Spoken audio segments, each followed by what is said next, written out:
Welcome to Frontlines. I am Karnig Kerkonian, joining you today, as always, with my co-host and friend, Garo Ghazarian.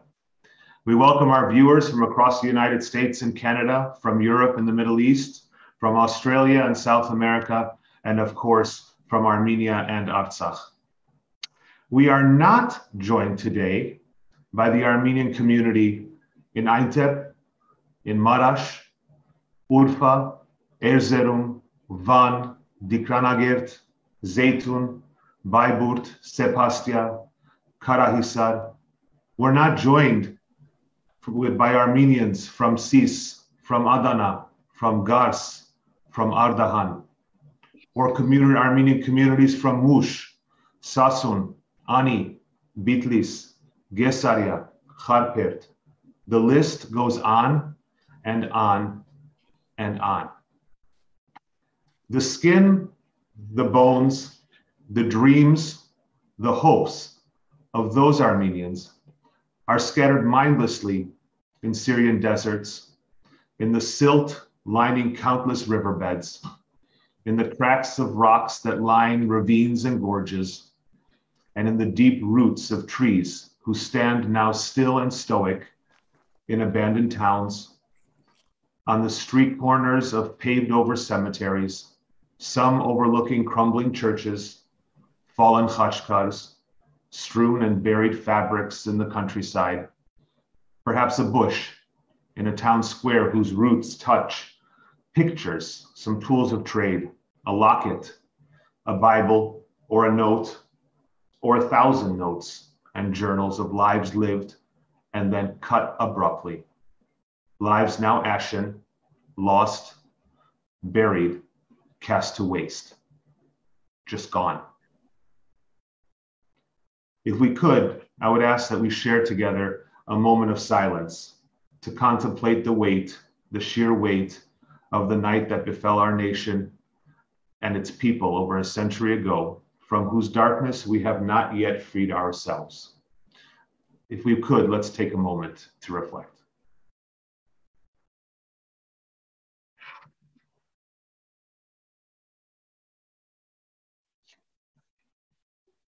Thank you. I want to remind you of something I said at the start, that we are joined today by our people in Artsakh. From Stepanakert, Askeran, Marduni, Jardar, Ivanyan, Norakyul, Bertarshen, from Vank, from Khramort, and maybe even Parukh too. Do not ever forget that, because our discussion today is as much about today as it is about a century ago. Genocide doesn't happen overnight, and it certainly does not end that way either. With that, I'd like to ask Garo to introduce our much anticipated guest for this special episode of Frontlines in commemoration of the Armenian Genocide. Thank you, Karnig. It is still April 24 here in the United States. But it is April 25 in Armenia. It is April 25 in Artsakh. And it is April 25 in the communities of the Middle East, the Armenian communities of Aleppo, Syria, Beirut, Lebanon, and elsewhere. The communities that grew because of the Armenian genocide. And much of what we will talk about today with our esteemed guest will hopefully touch upon all that came after April 24, the many April 25s, 107 years since. I cannot express how grateful I am and how thankful I am to have our guest joining us on April 24. So with that, let me wish a good day, a good morning in Artsakh and Armenia, good day everywhere else in the United States, and welcome our dear guest, my friend, Professor Taner Akcam, who is a historian and a former holder of the Kalustyan and Mugar Endowed Chair of the Armenian Genocide Studies at Clark University. Beginning this May, 2022, Taner Akcam will be the inaugural director of the Armenian Genocide Research Program at the Promise Institute in UCLA, right here in Brentwood, California, outside of Los Angeles. We all should know that Taner Akcam grew up in Turkey, where he was imprisoned for editing a political publication and was subsequently adopted as a prisoner of conscience by Amnesty International in 1976. Professor Akcam later received political asylum in Germany. In 1988, he started working as a research scientist at the Hamburg Institute for Social Research. In 1996, he received his doctorate from the University of Hanover with a dissertation on the Turkish national movement and the Armenian genocide against the background of the military tribunals in Istanbul between 1919 and 1922. Professor Akcam is widely recognized as one of the first Turkish scholars to write extensively on the Ottoman Turkish genocide of the Armenians in the early 20th century. He is the author of more than 10 scholarly works, as well as numerous articles in Turkish, German, and in English on Armenian genocide and Turkish nationalism. Professor Akcam is the founder of Ghazarian online archive. His most known books are A Shameful Act, The Armenian Genocide and the Question of Turkish Responsibility, which was published in 2006. And this was an award-winning book later on in 2007. Another book, Young Turks, Crime Against Humanity, The Armenian Genocide and Ethnic Cleansing in the Ottoman Empire. This too was an award-winning book, which was selected as one of Foreign Affairs' best books on the Middle East for 2012. Professor Akcam's latest book is Killing Orders, Talat Pasha's Telegrams and the Armenian Genocide, which was published in 2018. And because of the findings in his book, Professor Akcam was introduced by the New York Times as the Sherlock Holmes of the Armenian Genocide, and rightfully so. Please welcome to Frontlines Live, my friend and longtime advocate for recognition of the Armenian Genocide, Professor Taner Akcam. Welcome. Thank you so much. Thank you, Garo, for this wonderful introduction. And I have to, maybe before we start our conversation, I have to say a couple of words. Today, April 24, and in some places, April 25th, but we are still very emotional. We still think about loved one, about our lost ones. And I have to say here very clearly, even though we are now going to start to discuss calmly and maybe very rationally, that I understand and I share the pain of Armenian people. And I only wanted to add, it is not only the pain of Armenian people, it is the pain of humanity. And this is the reason why we are all here, because we all want to prevent these kind of mass atrocities in the future. Thank you very much for having me. Thank you, Taner. Karnig? Thank you so much, Professor Akcam. And I think that those are quite moving words, actually, to begin our conversation. And I really do appreciate that. I want to start by asking for your thoughts on something very, very specific and very, very current in a lot of ways. I'm going to describe the scenario, and I just want to kind of leave it open-ended just to get your reflections. As you may know, on December 10th, 2020, the century, obviously, over this, after the start of the genocide, President Erdogan of Turkey, during a military parade in Baku, celebrating Turkey and Azerbaijan's war of aggression against Artsakh, made the following statement, and I want to read it, and I want to get your thoughts. He said, "Today, may the souls of Nuri Pasha, Enver Pasha, and the brave soldiers of the Caucasus Islam Army be happy."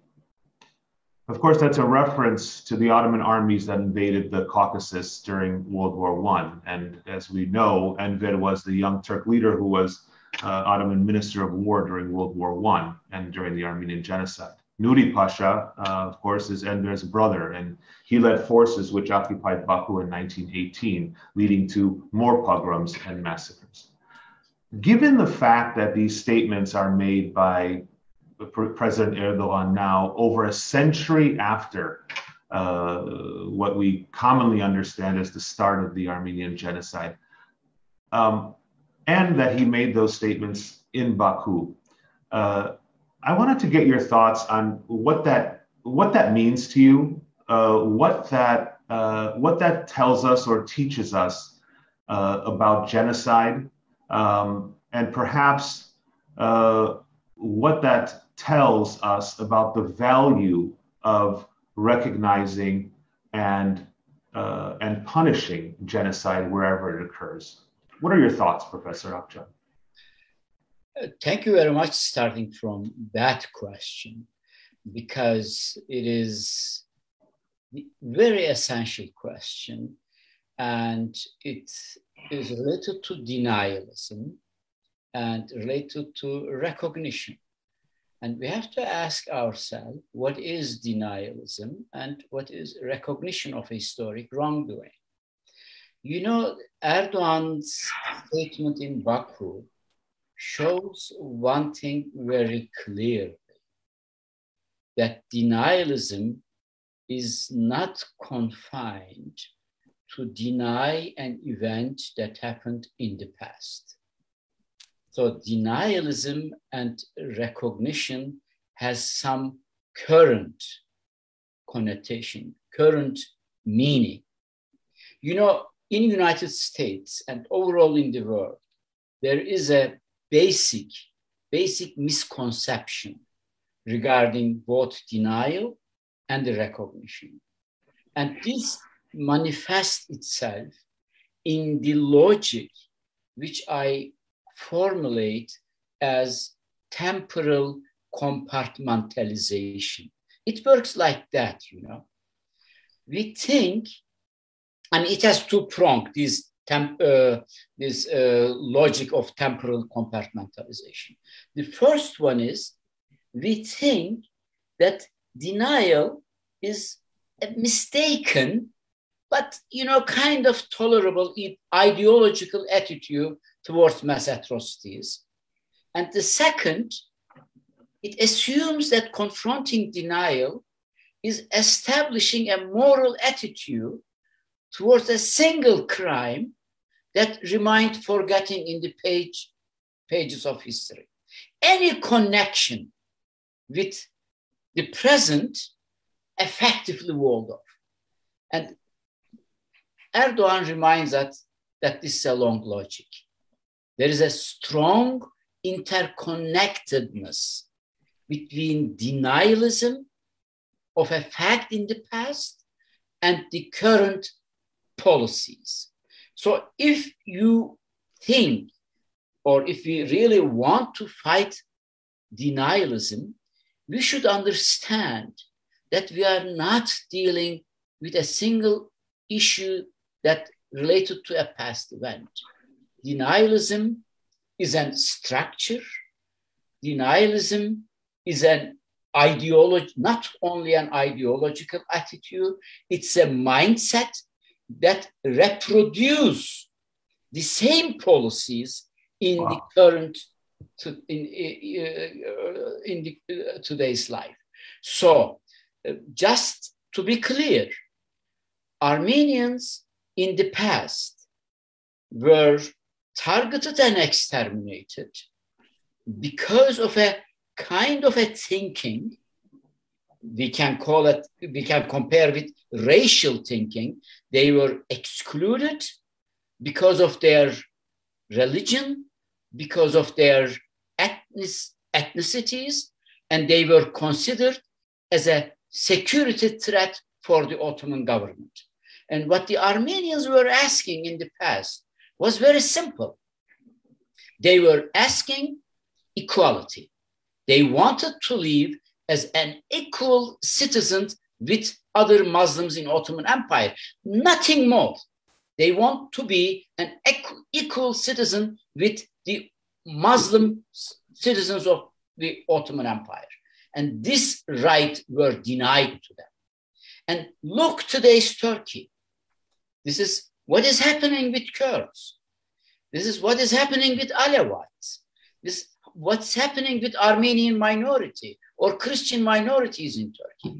They were denied basic right of citizenship. You can hardly imagine an Armenian president in Turkey, even though they are equal citizens of Turkey on the paper. You can hardly imagine a Kurdish citizen that is president of Turkey and proudly says that I'm Kurdish. You can hardly see today a peaceful relation between Turkey and Armenia. And the war in Azerbaijan shows it very clearly. And the war in Syria, Turkish intrusion in Syria.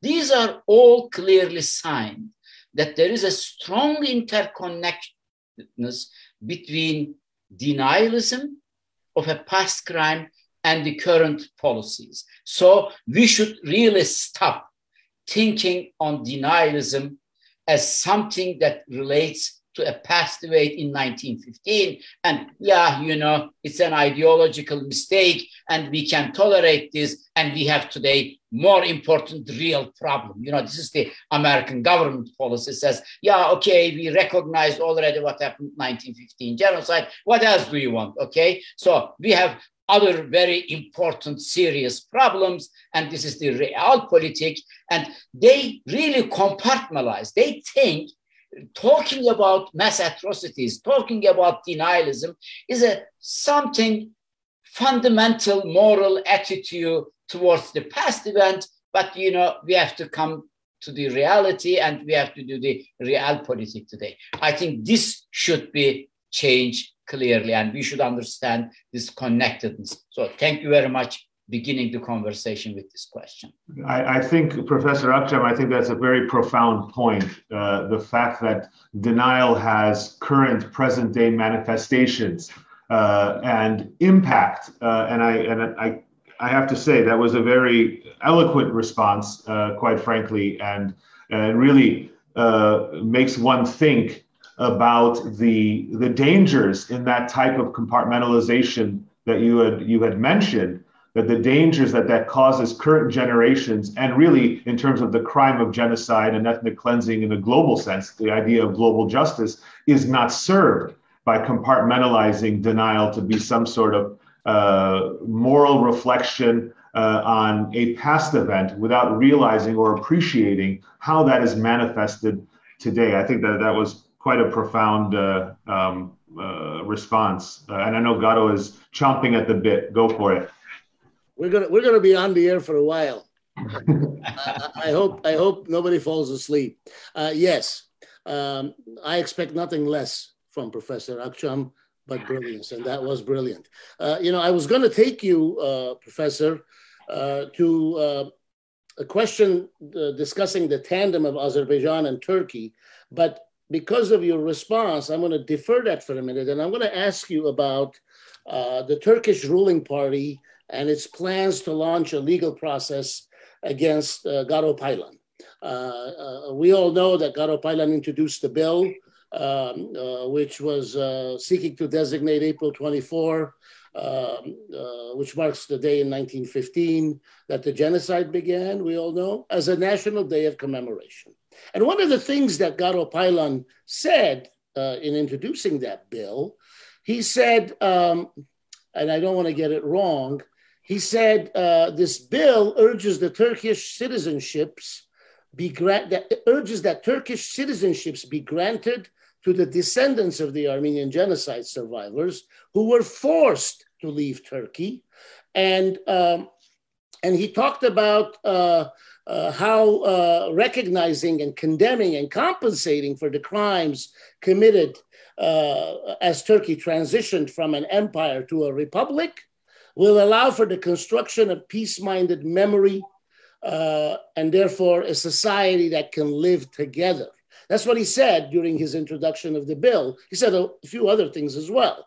My question to you is, do you think, perhaps it's a two-part question, do you think, A, the people of Turkey, and B, the government of Turkey are ready to live together with minorities as equals? And you touched upon it, that, we will never see a Kurd as president or an Armenian as president. But although, as you said, they're equal on paper. Do you think a day will come? Is Turkey going backwards or is it going forward? Is it a progressive society today or not so much? Well, this is another very important question. And in order to answer that question, I would like to remind the listener two important comparisons. One, if you want to understand denialism, everyone should compare this South African apartheid regime, okay? This is based on racial differentiation, and it is the hierarchical system. And you can compare also denialism with American racism. Racism today in America is a structural problem. Why it is structural problem? Because it goes back to slavery. Because slavery was introduced, embedded in the administrative, legal structure of United States.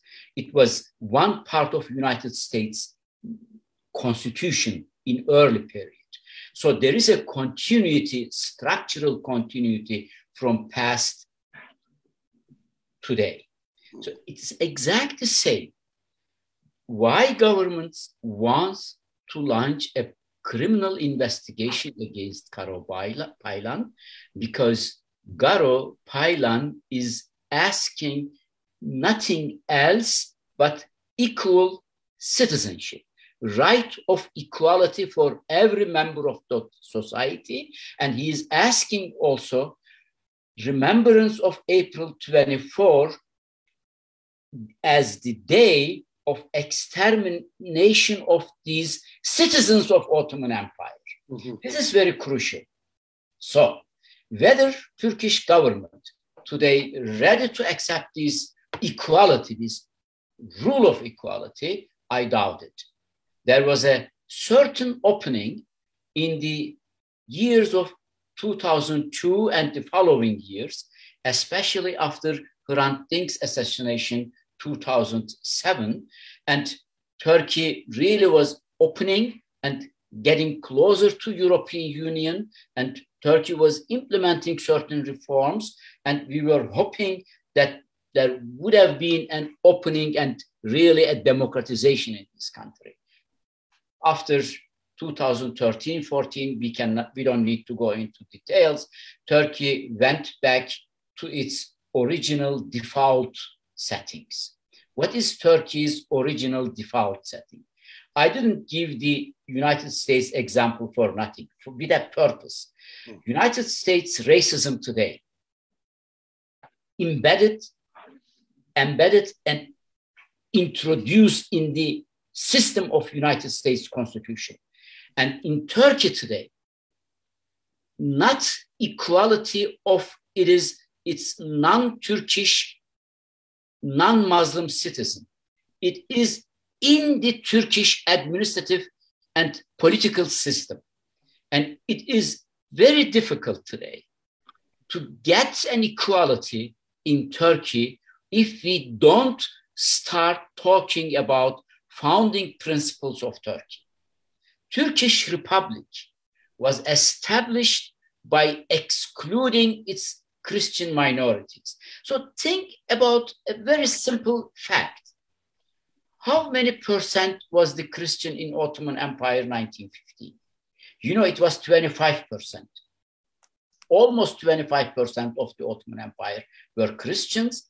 And how many remained 1924? And we have the censuses, especially 1927. The Christians were less than or around 1%. What happened to these 25%? The entire republic was established on the non-existing and on the denial of the right of this Christian population, and the entire republic period also functioned in that way.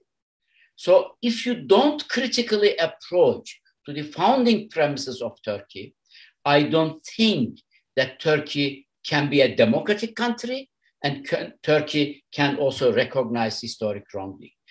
look here, Garo, maybe you have also heard, it was not the governing party attacked Garo Paylan first. It was the opposition party. Mm-hmm. It was the leader, one of the prominent leaders of the opposition party who attacked Garo Paylan first. And these opposition parties today, they are 6 of them together.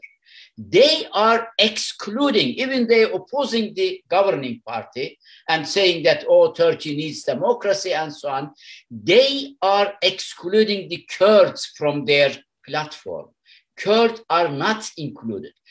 Very simple. We should really understand there is not much difference between the position of Kurds in Turkey today and the situation of Armenians in 1915. It is the same logic that excludes Kurds today from the politique as it excluded the Armenians in 1915. So I'm not very optimistic what is going on in Turkey. So my main argument is, this is my critique to the Garo Paylan's party also, because they left Garo alone. Garo was alone there with his bill. None of his Kurdish friends supported him. None of his Kurdish friends signed this bill. As if, you know, there is an Armenian issue and this only should be dealt with an Armenian. And you isolate Armenian and you make the Armenian question as if it's an issue of the Armenians, nobody else. But Kurds should understand this is their problem also today. So we should really understand, and we should not leave Garo alone, because Garo's bill is not only a bill relates an event in 1915. Garo's bill is directly related for Turkey's democratization today and for Turkey's citizens, equal rights for Turkish citizens. I think this is the connection, and this made me, in these days, very pessimist. So, if I may very briefly, Karnig, with your permission, follow up and ask you a very pointed question. You mentioned that 25% of the population were Christian at the relevant time, 100 years or so ago. And the census of 1924 revealed that only 1% of the population, almost 1%, were Christian.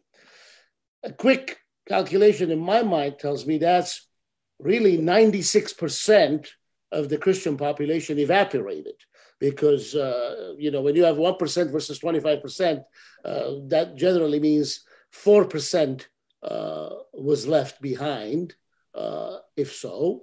The question comes to mind, which was posed by one of our viewers, asking what was the population, the total population of the Ottoman Empire, modern-day Turkey, back then. Do we have an understanding of that?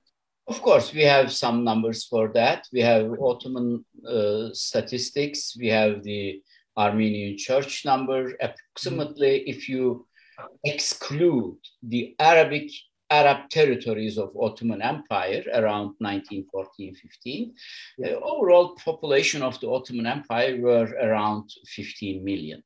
If you include the Arab regions also in that population, we should speak around something 17 million, and it was the population.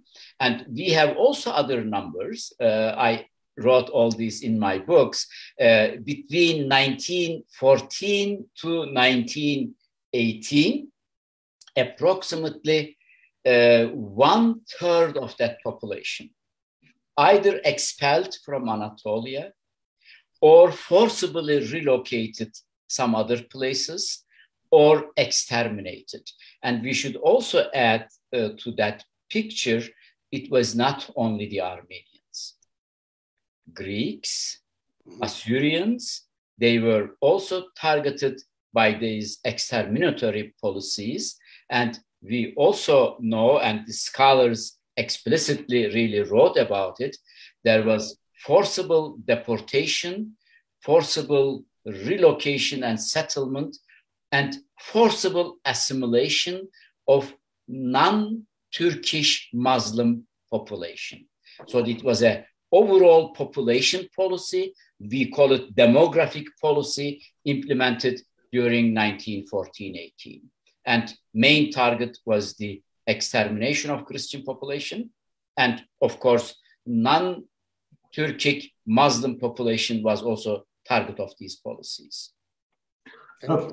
Professor, I want to take you back to something you hinted on earlier, and I think that given and Garo also mentioned in some of your scholarship dealing with extremism and ideological bases for genocide and what happened afterwards in the founding of the Republic, as you mentioned.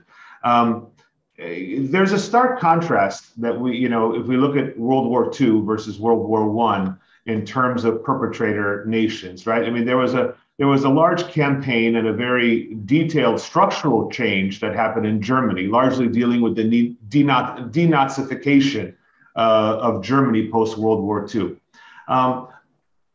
The reason I bring this up, and I want to ask you a question about a particular incident over the last 24 hours, incidentally, on Twitter, as all politics now is on social media all the time. There was an incident in Uruguay where the foreign minister of Turkey, Çavuşoğlu, was videotaped in Uruguay making the sign of the gray wolves towards Armenians.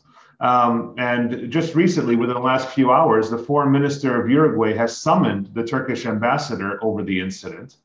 I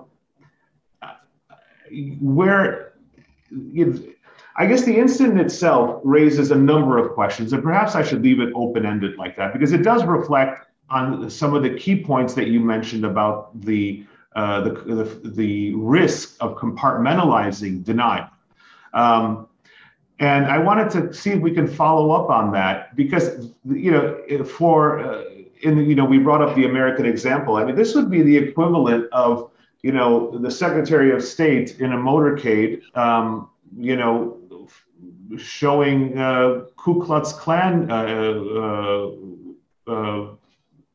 images, or the images of a white cape, to African American protesters. I mean, it's so beyond the pale that my question, I guess, is, without a final reckoning, how will this type of structural hatred, because I don't really know how else to describe it, and perhaps you can help me try to give some color to this.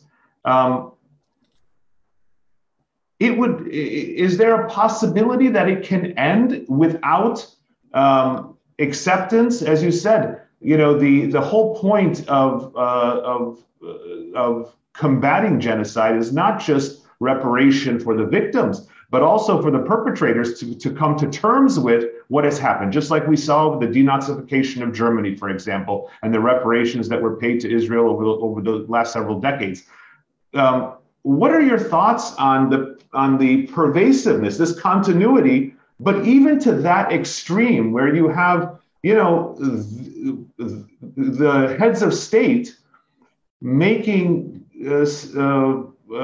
flashing signs of the gray wolves to our, I mean, it boggles my mind that it's institutionalized and structured to that extent. What are your thoughts? I mean, I already answered when you asked about Tayyip Erdogan. It is the continuity. Denialism has nothing to do with the past event. It is denial of the rights and denial of the justice, what is happening in front of our eyes. But of course, we can go and continue and some other new aspect to this problem. It is a little bit theoretical. I have to apologize maybe if I make the issue a little bit complicated. The central question is, what holds the societies together? Mm-hmm. Why we say we are Americans, or why we say we are members of Turkey, or we are members of Armenia, or we are Armenians. There are several reasons why people in a society live together. One central answer to that question is we almost say a common story. We tell a story about ourselves. We tell a story about our past, and this story holds us together.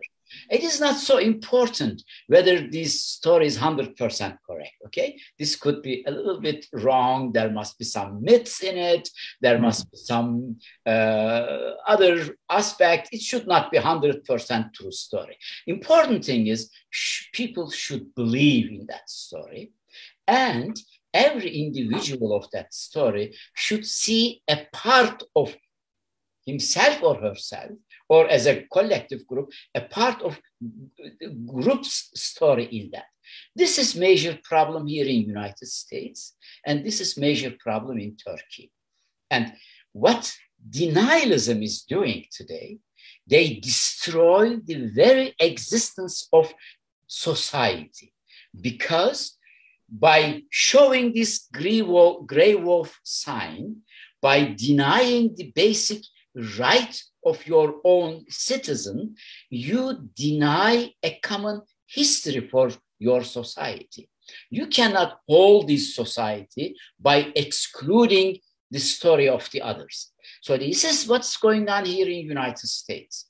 In the United States, we establish a society based on the founding story of the founding fathers, okay? They are liberals, and they did a horrific thing, and the liberty and freedom and the all these things that is expressed in the 1776 Declaration.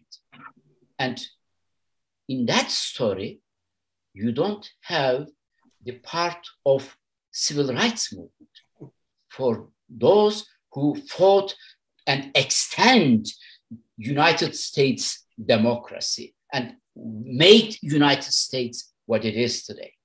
And Turkey's main problem today is those members of society of Turkey, they cannot find themselves in Turkey if you explain, or if you have only a story that explains the heroic fight of Turks against imperialist power.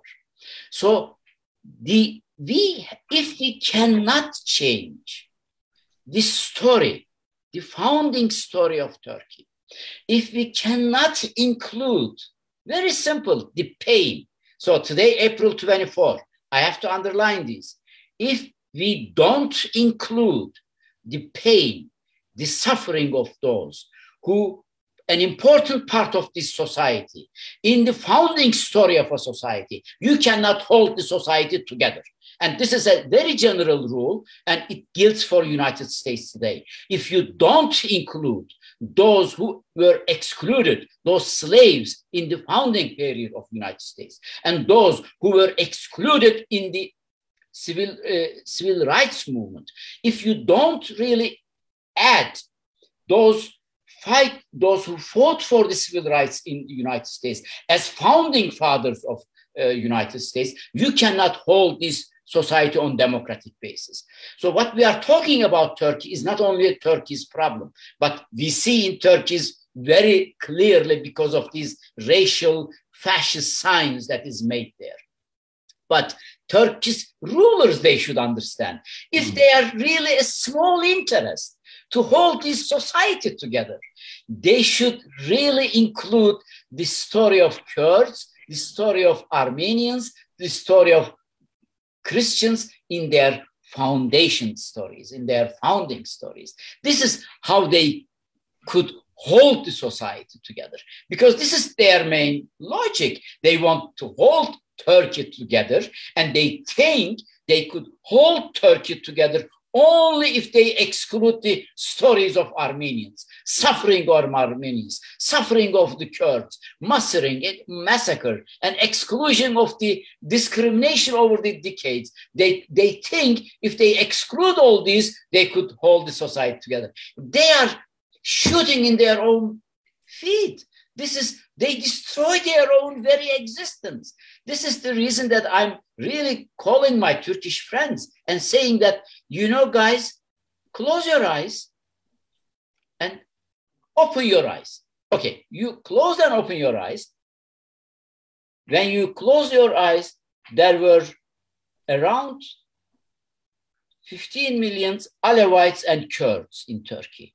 And when you opened your eyes, they are gone. Now talk about Turkey. What holds Turkey together? You know, this is what happened in the founding period of the Republic. So this is the problem that we are talking is relevant to our today's democratic rights, today's our establishing a society that holds all its members equally together. So it took a little bit longer, but I hope. No, but that's fascinating. It really is, Professor Akcam. And I want to follow up with it, but Garo, did you have something you wanted to add in there? I'll let you follow up. Yeah. So I guess one of the things that I'm hearing in this, and I'm so happy that you expanded the example, Professor Akcam, to, let's say, in the U.S., for example, which many of our viewers are from the United States, so they will appreciate the analogy there as well. And so what we're really seeing is that there's a precursor, right? There needs to be, in order for a society to be a pluralistic society, which is, I think, what you're describing, pluralist, liberal society, and I don't mean liberal in the conservative liberal sense, but an open society. The precursor is really in your last comment, it was suggested that the leadership itself has to recognize this. Do you see this as a top-down solution, or will the solution come from the bottom up? What are your views on that in terms of transformation?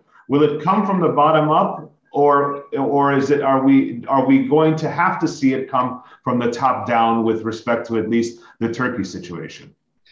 My major belief is it should come from bottom up. It is, again, a very important theoretical point.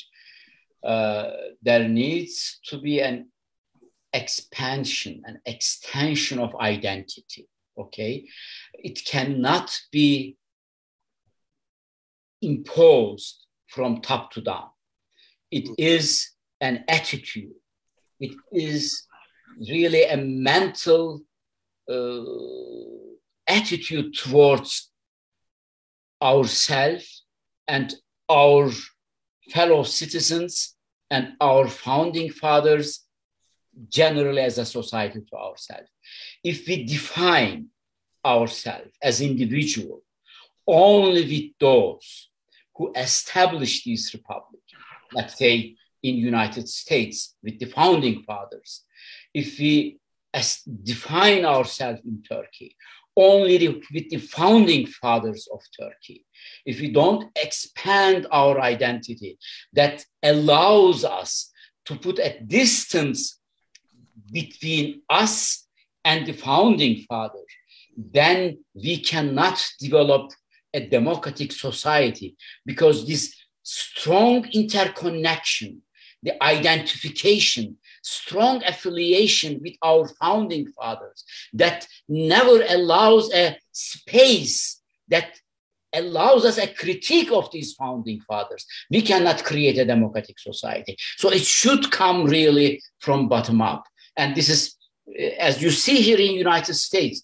we partially created this expansion. In American universities, we could easily criticize founding fathers. We could easily call them that they were all slave owners. But it is not enough to solve the problem of racism in this country. But it is at least there is a foundational element there. But the problem in Turkey is this strong identification with founding fathers that doesn't allow the members of today's people to put a solid difference between themselves and the founding fathers that allows them to create a democratic identity. This is the major problem. And it shows also us one important problem, maybe what is not very well understood in diaspora. I think we all agree. I think you both agree with me or disagree, and we can talk on that topic. The most of people in Armenian diaspora, they think that the democratization in Turkey is not so important.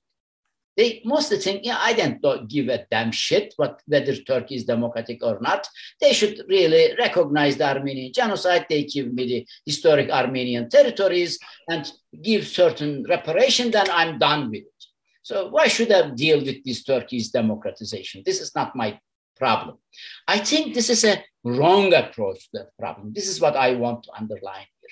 I want to really bring in the conversation this strong interconnectedness between democratization, democratic right, freedom of speech, and really rectifying the justice and rectifying historic injustices. This is the connection that we understand. And to answer your question, we can only solve historic injustices in a clear and understandable way if we have democratic conditions in that country.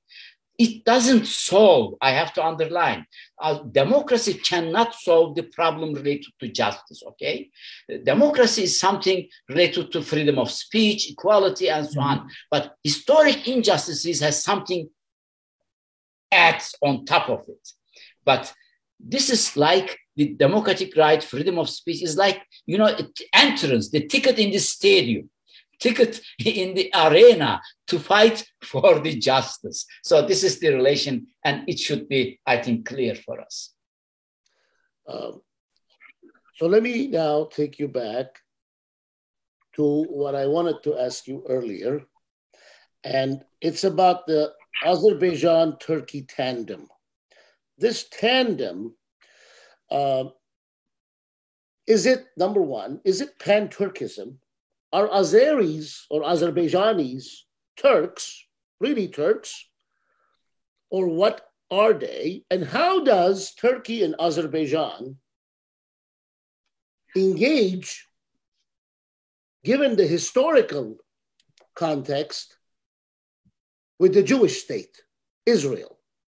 I mean, when I see from one side of the picture, Turkey, from time to time, seems to want to exert itself in the Middle East. In the northern part of Lebanon, in the city of Tripoli, there are very pro-Turkish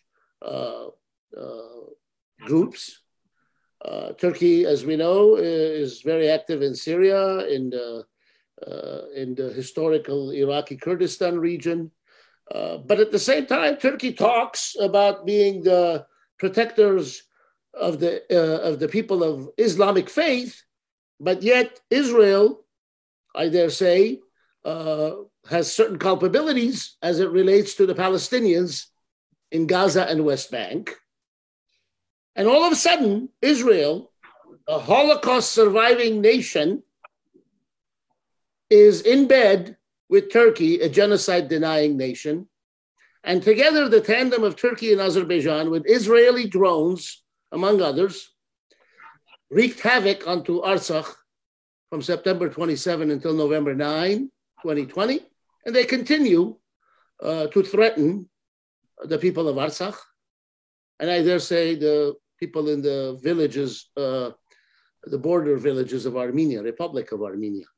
So is there a historical reference that we can learn from of this, what I would have thought, a most unlikely alliance? Israel, Azerbaijan, Israel, Turkey, and Israel, Turkey, and Azerbaijan. And where does the pan-Turkism fall into in this? I mean, I imagine, I'm sure there were people of the Jewish faith during the First World War in the Ottoman Empire. And I don't know what happened to them. I profess ignorance. I don't know what happened. I don't know if they were spared the sword, as Erdogan refers to us as the remnants of the sword today. I know there's a lot that I threw out there, Taner, but feel free to answer whatever part you think you want to answer. I mean, to be honest, I'm not an expert of Azerbaijan, and I cannot talk authoritatively on the Azerbaijan conflict, what's going on in the area. And all other points that you addressed, these are the geopolitical issues, and it needs really a separate, extensive discussion. Regarding the pan-Turkism, I can say that the concept of pan-Turkism might not explain Turkish governments or Turkish ruling elites' policy in the Middle East. It's more complicated, but to give the listener a clear vision or clear understanding, it has something to do what is the ideal boundaries of modern Turkey. Okay, most of the listeners know the Sevres Agreement, Lausanne Agreement, and so on and so forth. What they don't know maybe that actually when Turks fought for their state, for a Turkish state, their dream land boundaries was, the boundaries included Mosul, the North Iraq today, or the Kurdistan, depends on how you define. And it also included the area today, the north zone of Syria that goes through the Aleppo. Aleppo was kind of included and excluded, but it was just on the border of Aleppo. Why I can say so precisely? Because even though 1923 Lausanne Agreement was signed, in 1924 and 25, Turkish Parliament published official map of Turkey. And this official map included north of today's Syria, goes on the Aleppo border, and includes North Iraq. This is like, if Garo, you may know that from the official official map of Syria. As you know, official map of Syria includes the Turkish province of Hatay. The Syrians believe that it is part of Syrian government. So every nation state has this kind of dream. And what Turkey wants really to include this territory expansion into its boundaries. And it has also something to do with Tayyip Erdogan's conflict with Mustafa Kemal. The listener should know one thing. Tayyip Erdogan's major enemy, or not enemy, but the mirror image, is Mustafa Kemal. Tayyip wants to be better than Mustafa Kemal. He wants to worse.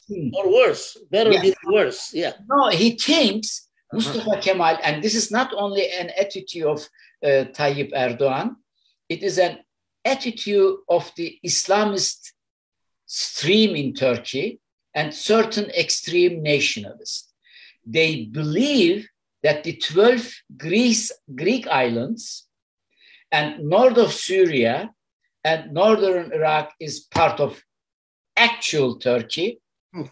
And it was the mistake of Kemalists that they didn't negotiate very well in Lausanne. And Tayyip Erdogan made it very clear several times that it was a misleaded and it was not a successful negotiation. And Tayyip wants to be better. He wants to score better than Mustafa Kemal. And his dream is in 2023, the 100 years of establishment of Turkish Republic, try to expand the boundaries of Turkey as much as possible towards the Aleppo, include the territory that they already occupied. So pan-Turanism in that sense is not enough an ideological attitude. Towards Armenia, I guess they have a policy of acknowledgement, the territorial integrity of Armenia excluded Nagorno-Karabakh. This is the reason that Turkey is ready for normalization with Armenia. But because they think Nagorno-Karabakh question was solved in favor of Azerbaijan. So they will continue a policy of ethnic cleansing. So they firmly believe that the territory of Karabakh, Artsakh, is not part of Armenia, and this is solved by the military victory of Azeris. And so you can really discuss more geostrategically on that, but I don't want to go on detail. But because I'm not an expert, I have to really admit I'm not an expert of the geopolitics of the Middle East. But for the listener, because you touched upon, I can give one example on the Jews during the Ottoman Empire. Yes, they were also targeted for massacre and for forced deportations. The Jews from the area of Jerusalem were deported inside of Syria, and some were inside of Turkey, and there were partial massacres against the Jewish population, and Ottoman government wanted to remove the entire Jewish population from the Palestine because they were corroborating with British forces established in Egypt. And maybe it is also important to know for our listener, who prevent the Jews, who protect the Jews 1917-18, it was the Germans. Germans pressure Ottoman government and the Jewish deportation stopped. So they expelled the Jews out of country, but it's a long story. So they were also targeted during these demographic policies by Ottoman authorities. And for the Israel and Palestine issue, I would say that there are a lot of Jewish scholars today agree with me on this foundation myth of the founding of Israel. And if really Israel cannot include the suffering of Palestinian people into their foundation stories, the problem won't go away and will continue in the region. So Taner, with Karnig's permission, I'm going to ask you a question that Karnig is really an expert on, and whatever I've learned from Karnig, and that is your reference to the Lausanne Treaty. My understanding of the Lausanne Treaty was it was a treaty that essentially bestowed upon the losing Ottoman Empire descendants a country.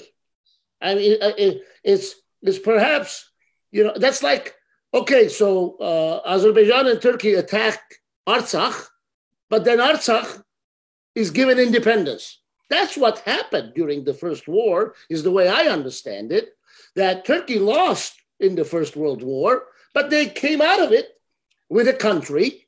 And the Lausanne Treaty, which I've studied because of a litigation that Karnig and I were involved in recently, talked about protecting the rights of minorities. And I wonder, who was supposed to hold them accountable? I suppose back in the day, it was the World Court, and Karnig, that's why I said Karnig is the expert on that.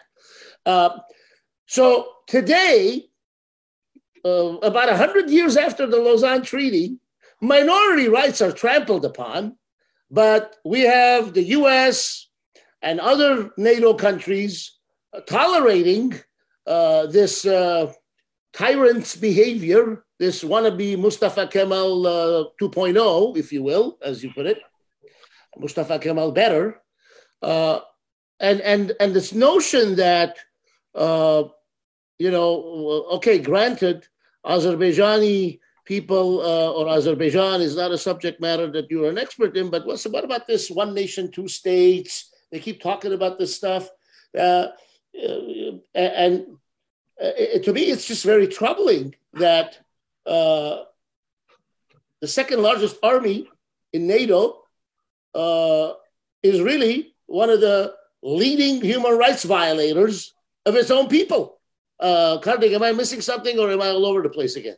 No. I think you've asked Professor Akcam quite a number of loaded points, which are great. I think I'd love to hear his response to any of the points, quite frankly.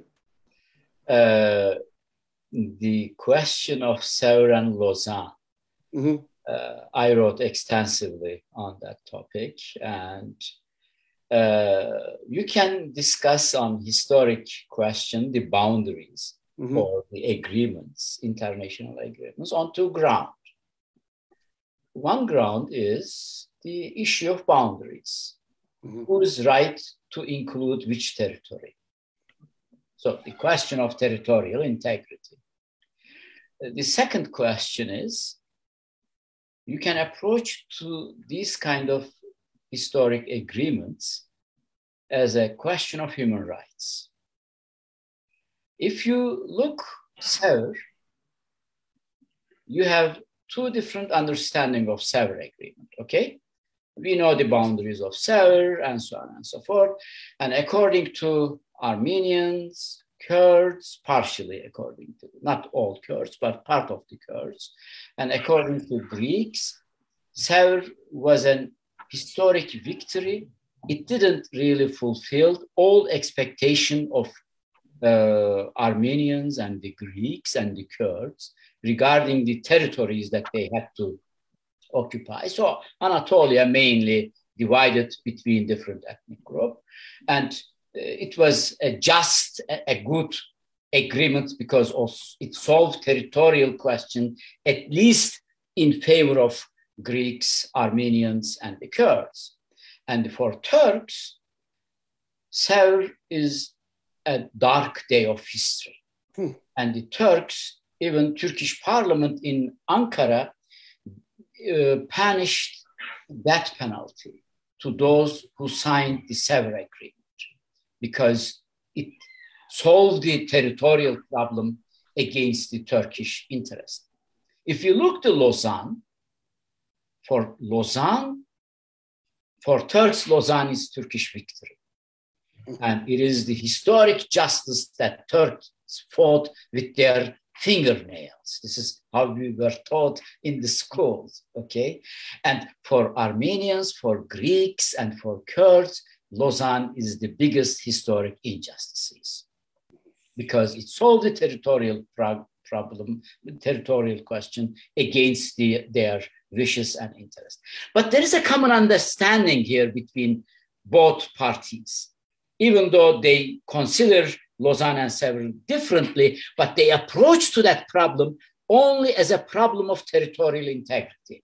Whose territory belonged to him? So my argument is, this is my argument, I have to underline these, Garo and Karnig. This is my talk in 1995 when I joined the first international conference in Yerevan. This was my topic of my speech. And I argued that we should approach Sèvres and Lausanne not only a history of territory, but as a history of human rights abuses. You know, the boundaries is defined on the battleground, okay? There is no justice on that question. If you have enough weapon, if you have enough support from foreign powers, if you fight, win on the ground, you won, you are the winner. So there is no justice on the boundaries. We should really, if somebody thinks today, okay, Turkey's boundaries is not really just boundaries and we will fight and change these boundaries, go ahead, please, but without me, okay? Because I don't believe changing the boundaries is the solving the problems of the Middle East. You can fight for the changing of the boundaries. It will cost human life. Look, Syria, how many people were killed? Million, maybe, close to million. Why? Because we want to change the boundaries from here to there. Instead, we should really concentrate in the Middle East, not on changing the boundaries, but changing the right of the citizens and making the boundaries meaningless. If we cannot approach the question of Middle East as a problem of the right of the citizens, whether they are within Turkey, whether they are within Syria, as right of the citizens, we cannot solve the problems. So you made a great point. Turkey today tramples the rights of its citizens, even though it was given by the Sevres Agreement, by the Lausanne Agreement. And I make another important point for Sevres Agreement. So you will understand that I have a dual approach. I see some positive aspect in Sevres. I see some positive aspects in Lausanne, not because of the territories, not because of the boundaries. You know what I really dream of the Lausanne Agreement? This is the, if I'm mistaken, the article 140 is around. I forgot the exact number. You know what this article was about? They were about the reparations. Reparation of the properties of the Ottoman citizens, to give them full right, and Ottoman government acknowledged for the reparation. This is what you refer to Germany, Second World War. Mm-hmm. Exactly. The Sevres Agreement's missing point, this is what we are missing today, reparation. Today, Turkey sits on the wealth of Armenian people, and we have to create an understanding. We have to really rectify these historic injustices in a way that these lost properties should be rectified in a way that the Armenian people should have the feeling, yes, I got what I wanted. And the Turkish people, we have to create this understanding among Turkish people also, yes, I solved an historic problem by doing something good. And this can be also only solved through really a dialogue, through a discussion, through a really process of debating what means reparation and how an historic injustices be rectified. And Professor Akcam, doesn't it also include something else? And it includes something else I think that you mentioned earlier, and that is that without the democratic conditions created in Turkey, for example, I would argue that it's premature. And I say it's premature because the value and understanding of what the purpose of those reparations are, right? In other words, that the other is included as part of the state narrative is not satisfied in an autocratic authoritarian system. We have the same problem in Azerbaijan, quite frankly, where you have autocratic rule. And I was going to ask you a question about the exportation of ideology and the exportation of genocidal policy. We see that obviously between Turkey and Germany in the lead up to World War II. But I do think that we see that currently as well. And I was just going to ask a question about that. But before I do that, isn't it true then that we cannot have those discussions, or those discussions are not substantive, mature, unless these changes that you're talking about in Turkey, or perhaps even in Azerbaijan, don't take place? There is no, at this current state, we are leaning further right, further extremist. The democratic conditions and institutions are being destroyed. I mean, Freedom House's reports came out on Turkey and on Azerbaijan. The ideology that, going back to the very first question I asked, Erdogan's ideology, it's not just weapons that are being exported to Turkey. To Azerbaijan, the ideology itself is being exported, and aggressively so. And in this environment, the idea that, I understand the struggle that we have to look at it through a human rights lens, because it's an important lens to look through, a very valuable lens to look through, perhaps the most important lens to look through it. But aren't we many steps away at this stage, given the fact that Turkey just doesn't seem to be able to move towards democratic conditions that would be meaningful and allow for pluralism and allow for openness and discussion and understanding. I just feel that, you know, I'm trying to pull a couple of points that you had raised and perhaps bring them together. Isn't that one of the main preconditions? And what is it going to take? How you know, and maybe I'm asking too many questions. Sorry, go ahead. No, thank you. Actually, we are now more over than 1 hour, but this is a good point maybe to change the conversation into a different terrain, a different platform, because you made a good point. I don't mean that we should wait Turkey's democratization, okay? So, of course, this is now, if we made very clear that Turkey's democratization is important, then we should also ask the question how we cooperate, how we support, how we coordinate our activities with Turkish democratic movement, with Turkish civil society movement. This is important, and your definition of Azerbaijan is very important. I mean, it has something to do with the regime character, also what's going on there, even though I'm not expert and can talk more about it, but it's very obvious from looking outside. So Turkey's democratization is crucial, and we should really support this movement. We should develop solidarity with that movement. But this does not mean that the Turkish democratization is only the tool that we have in our hand. So I have another important point here. We should not wait. We should also support, of course, that movement in Turkey. But we live also, I live in the United States and you live in the United States. And we should also think about what can we do here in that country. And this is the important part of the pressure from outside concept, okay? So you can change a country like the South African apartheid regime in two ways.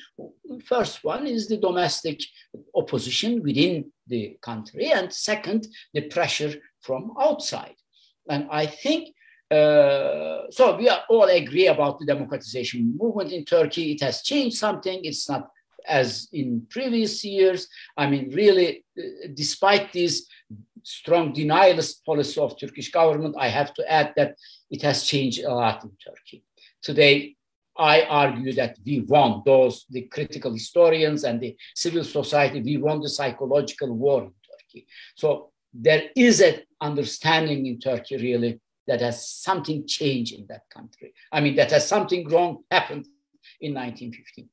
But regarding our position here in the United States, I would like to add one point, which is very important. This has something to do with the question of recognition. I would raise a very bold argument here.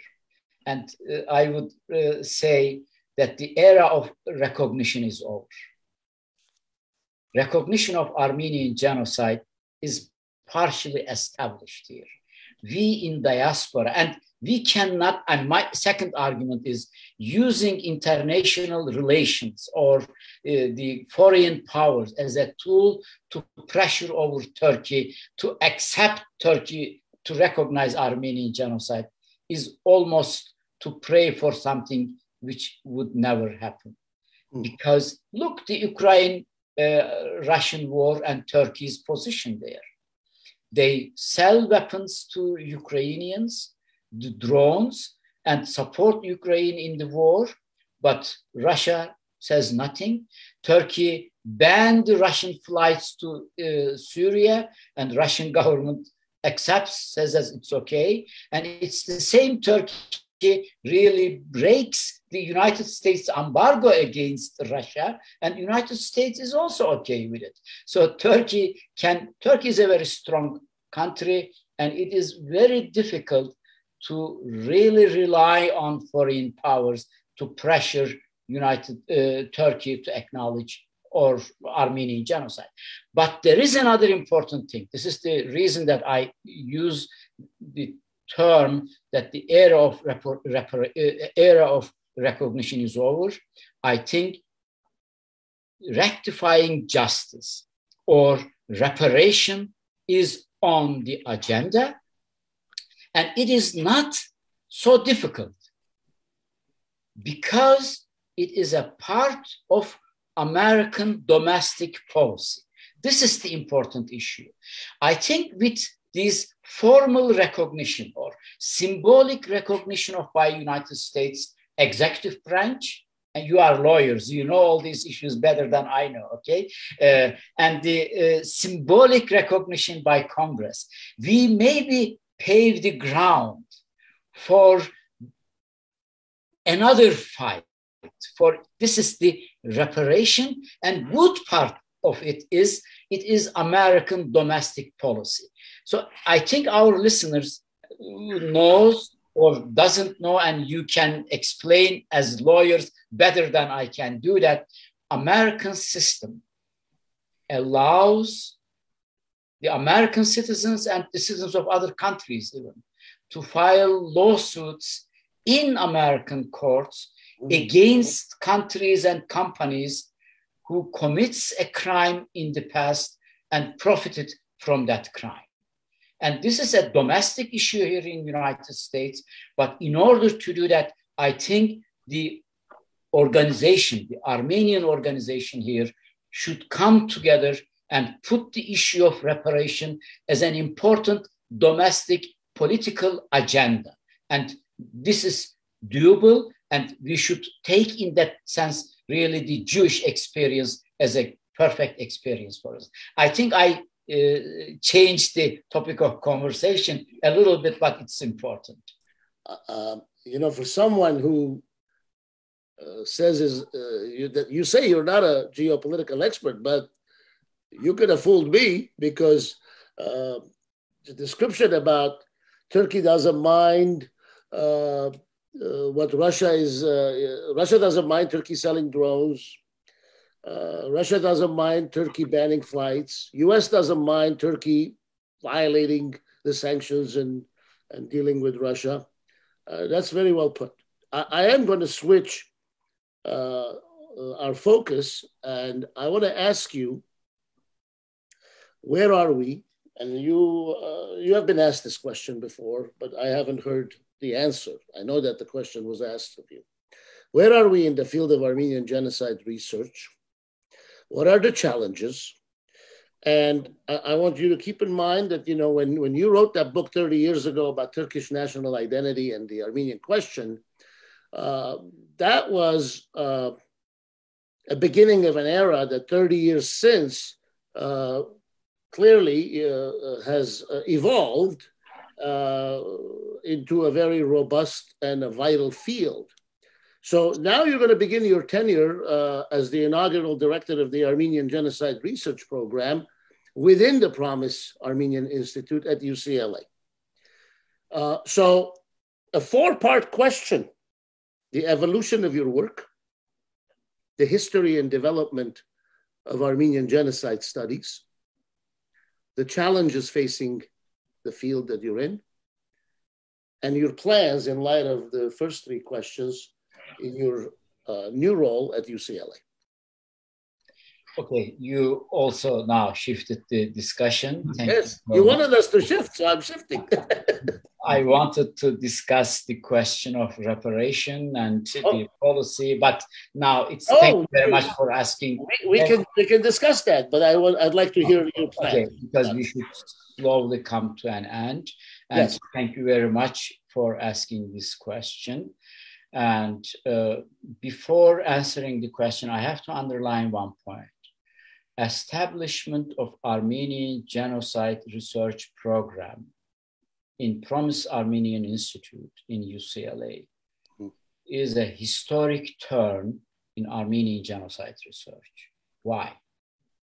Because Armenian genocide research in American universities mainly were carried by individuals. Ghazarian, Richard Ovanesian, and then later by myself and the other scholars.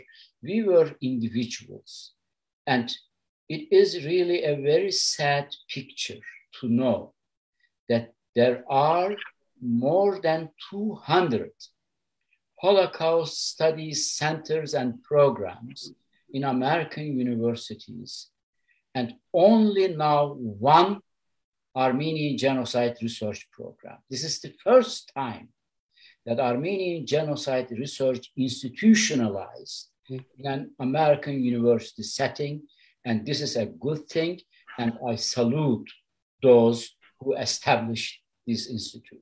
This is very important. I have to also add that in order to avoid any misunderstanding, there are good Armenian institutions working as civil society institutions, as community institutions on Armenian genocide-related issues. Zorian Institute, Nasser, and other institutions, AGBU or Knights of Vartan, they have been doing whatever they could do in their field. I mean, we have to acknowledge their work also. But with the Promise Armenian Institute, with the research program, we have first time a change, a structural change in the field, and it is very important. What will change? I give you one example, and it will make really very clear. And this is one of my dreams, what I want to establish in this institute as program. As you know, we have several important archives related to Armenian genocide. We have the archive of perpetrators, the Ottoman government, and this is mainly my contribution, and other young scholars' contribution. We introduced Ottoman materials beginning 2000 in the field, and this really brought up a very big breakthrough. And also there are the German materials, worked very well. And you know, now recently, young Armenian scholars started introducing the Armenian materials which have been really ignored in our field. And there are more and more Armenian genocide scholars, or those scholars who knows the Armenian language, okay, to incorporate in Armenian genocide research. There has to be done a lot of things in that regard. And there are really so many things related to Armenian materials we have to incorporate in the genocide research. But what I want to emphasize is the Russian archives. Mm-hmm. Do you know that there is almost nothing on Russian archival materials in genocide research? Nobody touched them. Why? Because of a simple logic. All academia or other institutions work the following way. An individual, Garo, Ghazarian, or somebody else, has an idea and says, oh, I would like to work on that topic, and nobody can push you to work on a different topic. And this individual, for example, my graduate students, they come to program with a vision, with a topic that they want to work, and you advise them. Mm-hmm. And until now, nobody came with the idea to work on the Russian materials. And then Russian material, I tell you, as important as the Ottoman materials. And one more really dramatic information for our listeners. Turkish denialists today uses extensively some of the Russian materials, especially the Central Committee reports of Bolshevik Party after 1917, to deny the Armenian genocide. And so if you have an institution, that institution does not expect or wait. Somebody comes and makes a proposal. You will change the entire issue. You develop an aggressive research program, and you hire individuals in Armenia, in somewhere else, and put them on work to incorporate the Russian materials because they are as important as the Ottoman materials. I know from Russian historians, the Russian army, when they entered the Ottoman territories, they interviewed almost each and every survivors of Armenian genocide. When Armenians escaped from genocide, beginning 1915 even, into Russia, the Russian authorities made extensive interviews with them. They are all in the archive, and unfortunately, nobody worked on them. So this is, I think, one of the important dreams that I have. If I can incorporate these materials in the genocide research, we will really bring the genocide research forward. And this is one important thing. And the other important issue is Armenian genocide didn't occur in a vacuum, okay? It didn't happen only to Armenians. It happened to Greeks, it happened to Assyrians, and it happened in a different way to Kurds also. And in 1920s and 30s also, it happened to the Kurds. And we didn't develop a structural approach. I'm underlining this structural approach to the Assyrian genocide, Greek genocide, and to the deportation and massacring of Kurdish people, especially in 1920s, 30s also. We never looked a strategic and really institutional approach. I'll give you really a very important thing here, but no, I lost my mind. I'm sorry, the idea gone. I remember, I'm sorry. You know, the Holocaust research played a leading role in the genocide research generally. We are so thankful to our Jewish scholars and to Holocaust centers for their support of general genocide research. Rwandan genocide, Yugoslavian, Cambodian genocide, Armenian genocide were elevated in the main genocide field because of support of Holocaust scholars. And I think Armenian genocide is the most developed genocide research regarding the Ottoman genocide. And we should take the leading role and help the Assyrian and the Greeks and the Kurds to bring their cases forward. And we should develop a common understanding and common perspective that includes the suffering of others also into our genocide research. This is why UCLA Promise Armenian Studies Institute is very fortunate to have you. All of us in our Southern California and global diaspora, and why not the Republic of Armenia, are glad that you will be spearheading the Institute's Armenian Studies. I want to thank you for a lifelong contribution, extraordinary contributions to Armenian genocide studies. And I cannot express my gratitude enough, but I will express it in person when we have dinner together soon. Thank you so much. Thank you, Karnig. Thank you, Professor Akcam. And this really was a very special and historic episode. And the conversation surely ran a gamut of very interesting topics. And I know that we could probably continue this conversation for 10 hours more. But unfortunately, we're not going to be able to do that. Although I have to say our viewership has stayed with us this entire period for an hour and a half, and we can't thank you enough for obviously the career of work and substantive scholarship that you've provided the field, understanding, as well as, you know, quite frankly, the scholars that you've helped produce in the field. I think that's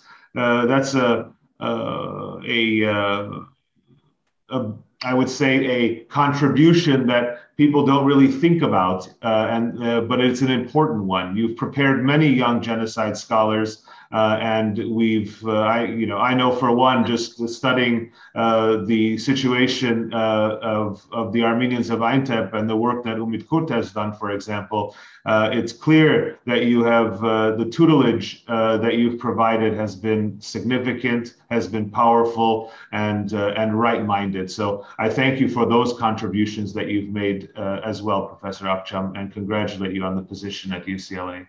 I mean, I'm a humble bridge between old generation, Adrian, Richard Obenessian, and the new young genocide scholars. And I'm very optimistic regarding the future of our field. Thank you very much, Armenia. Thank you very much, Professor Akcam. And as we always do, I'd like to ask Garo for his final remarks before we sign off. Thank you, Karnig. Professor Akcam, I would be remiss if I did not mention our link. Your link to me, my link to you, our late dear brother, Edwin Erdi-Minassian.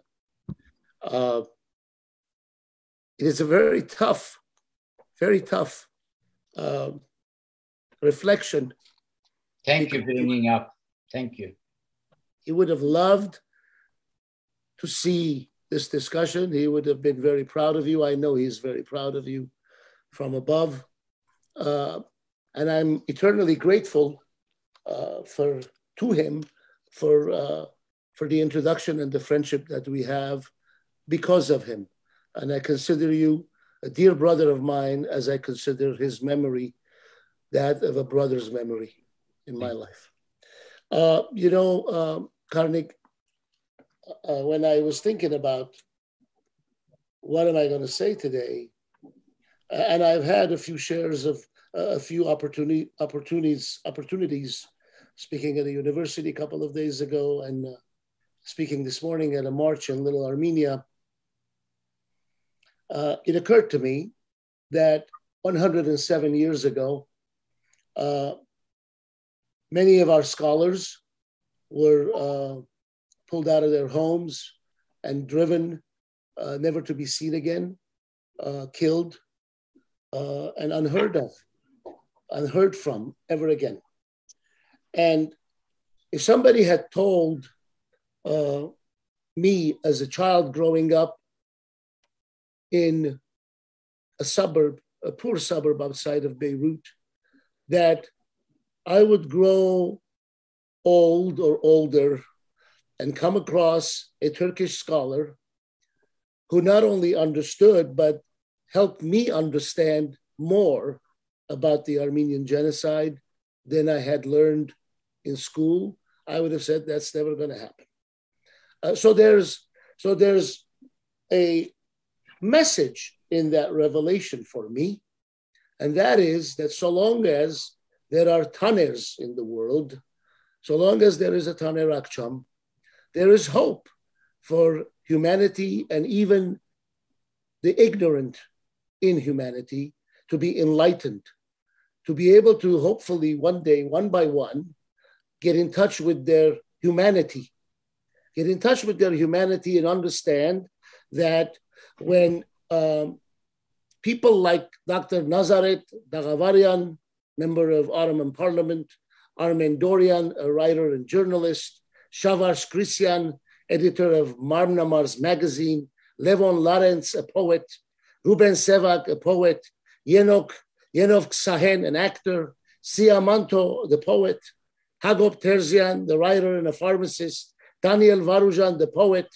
Krikor Yesayan, the teacher and translator, Rupen Zartarian, the writer and poet, and Diran Kelekian, the writer and professor of Turkish studies, and Krikor Zohrab, a member of the Ottoman Parliament, perished, that decades later, a Turkish-born Taner Akcam would educate new generation of genocide scholars, some of whom I know personally, and that we will all find the common ground, and that common ground is love for humanity and a yearning for peace, a true peace where people will coexist with one another with equal rights. So my message my closing message for my people, our people, the Armenian people, and indeed all people perhaps, but particularly on this day, I hope to see that our communities here in the diaspora and in Armenia, as they do in Artsakh, because they do that in Artsakh, support our Armenian schools, support our Armenian teachers and educators, and support our Armenian cultural endeavors, whether it's theater, whether it's poetry, whether it's a writer who writes a book, whether it's a painter who paints a painting. Keep the culture strong and keep the language vibrant, and most of all, keep our history alive. Professor Taner Akcam, you have done all that you can do, and we will always be grateful. And I look forward to seeing you in the next few days in person. Thank you very much. Thank you.